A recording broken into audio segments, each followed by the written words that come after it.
refreshing drinks na healthy pa at ang dami pang health benefits na makukuha nyo dito. Sa dami natin kinakain ng mga unhealthy foods, kailangan natin ma-detoxify ang ating mga katawan.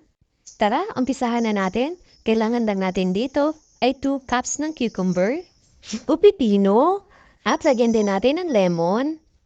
At salamat sa nagbigay nito, si Karina Gracia. Ang laki kasi talaga ng lemon niya. Pwede kayo gumamit dito ng food processor o blender. Ilagay na natin ang ating mga pipino. At sunod na rin natin ilagay ang lemon juice. At lagyan lang natin ang 3 cups ng tubig. Pero depende na sa inyo kung gaano karami ang gusto niyo ilagay. Kung hindi niyo kaya ang lasa, pwede kayo maglagay ng apple. At sa pampatamis naman, pwede kayo maglagay ng honey. At salain lang natin ito para wala tayong maramdaman na pulp. Charot!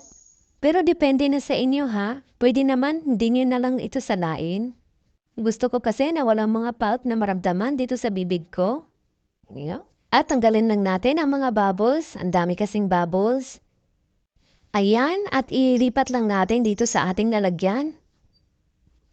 At nilagyan ko lang ito ng mga na-slice ko na pipino at yung lemon.